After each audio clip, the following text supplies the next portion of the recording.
Alright everyone, welcome to our first video on phrases and clauses. Today I want to cover just what they are, and I want to also kind of show you the idea that we can begin applying right away, and that is they can shift from one part of the sentence to another or vice versa. You can place it at the beginning of your sentence or at the end of your sentence, but the end is traditionally where most people go. So what do we do with phrases and clauses if we know how they function in a sentence and how we can essentially set them off through the use of commas or even semicolons if we kind of change our sentence even more. So let's just start out by defining them, and then we'll show a little bit of what they do, and in subsequent videos we're going to be looking at the specifics, which, I mean, just reviewing it, they can get about as specific as we want to, go, and so I'll take our time with this, and we'll go into more depth. But in this first video, we're just going to look at what they are and how they can shift around. Okay. All right. So in general, the biggest, the largest and most encompassing definition of a phrase is it's a group of words without, and this is the key part, a subject and a verb. So the idea is that it only has one of these. So it may have a subject, it may have a verb, but it won't have both at the same time. That would make it a clause. And so I'll see if I can just kind of copy this slide, or I'll just repeat it. But basically that's the difference, is a subject and a verb are present at the same time in a clause, but in a phrase we notice that they are without, and it's a group of both of these things. So a clause, just to kind of set it off, will have both. I'm going to show you examples of each of these here in just a moment, and I'll show you a little bit of how it looks like when you move them. Alright, so here I've reproduced basically what I had on the previous slide, but we see that it has a subject and a verb. Okay, so these will often form parts of sentences, and they have two basic categories that I'll be introducing us to today. They are significant in ways similar to a semicolon, where they establish relationships. So I'll make note of that here. Basically, what we see is they establish relationships between ideas and parts of your sentences that you create. So we'll look at that in more detail in subsequent videos. But let us look at the different types of phrases and clauses there are, just the labels, and then I want to show you the manipulation. Alright, so with phrases you have 4 different types, and these can get even more specific within their type, but I'm not going to show us that today. Okay, for some of you these words may be familiar, but for others, and I think most of us will be in this category, these words will be completely new. For instance, you may have heard of them before, but it's been a while perhaps. So we have prepositional, and that's a part of speech, but it's more how it functions.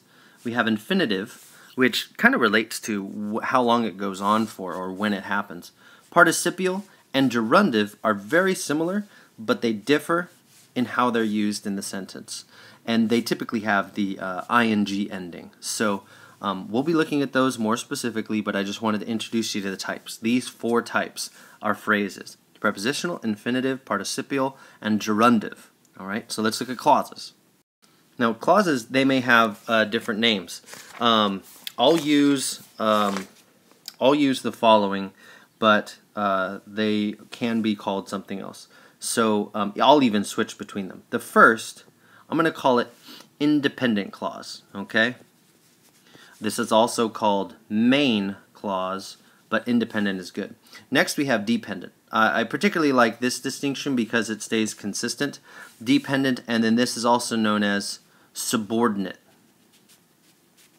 Okay, so those clauses are the two main categories, and they have a lot of different, distinguishing characteristics, or more specifics that we can get into.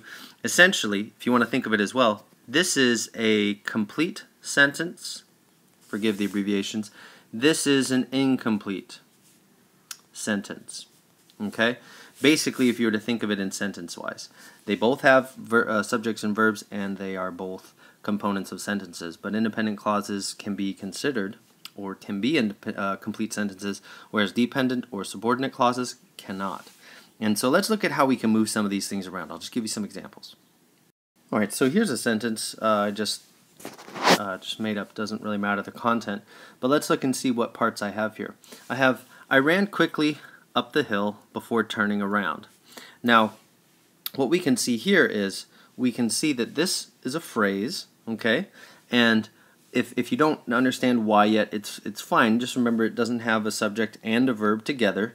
But what we can see here is that this part of our sentence is at the end right now. This thought or idea is at the end. However, we could move it to the beginning and have still a very readable, very workable sentence. Only the location changes. Let me show you what I'm talking about. Alright, so here's the same ideas, same thoughts.